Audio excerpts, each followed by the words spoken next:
ना महाराज। हाँ बाबा।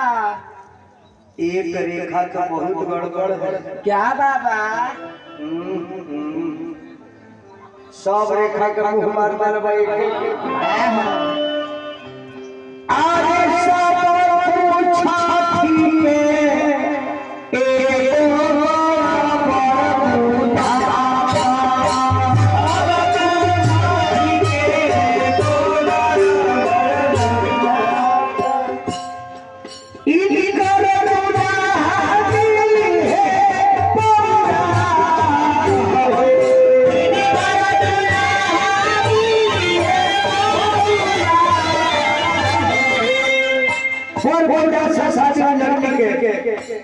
विश्वास के आगे देख ले ए लड़की का हाथ में 3 को लंबा लंबा रेखा बा यानी इसका पति जो मिलेगा उस पति के पास 3 जो भेपर लाइट होगा। अरे सब पूछा के ए बोला पूजा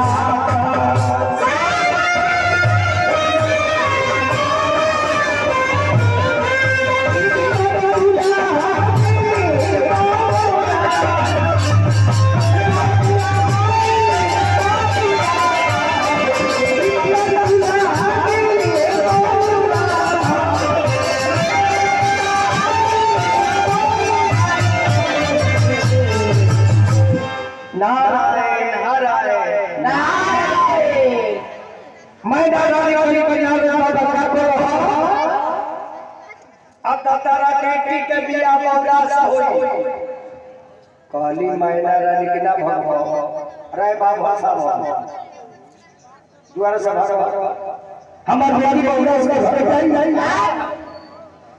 तारा जो हीरा मोती रहते एक बोतल बेटी का मुठाए अब धनवान के घर भेजवाए नारद जी कली के महारानी हमरा पर क्रोधी होइले भाई कौन काम बा जब जगदीश में लिखल बा तो तब पार्वती की कहनी माई बिठा था जा हुए ऋषि बानी नारद जी जन को हमारे मानो हमरा के जंगल में जाए मैंने के जंगल में कहा जंगल में कहा रो भूखा कइबे रे कली की माई के जंगल में जाए अब पार्वती की कोने में भोर हो जाता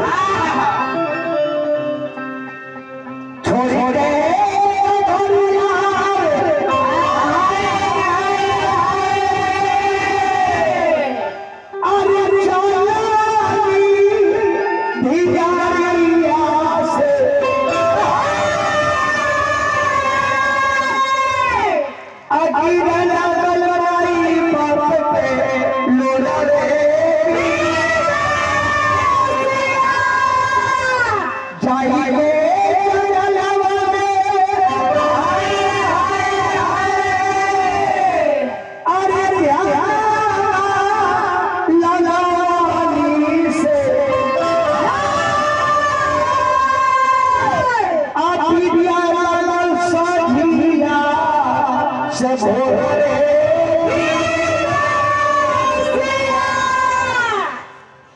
हर बेटे बहिन कर करे के जाए बहुत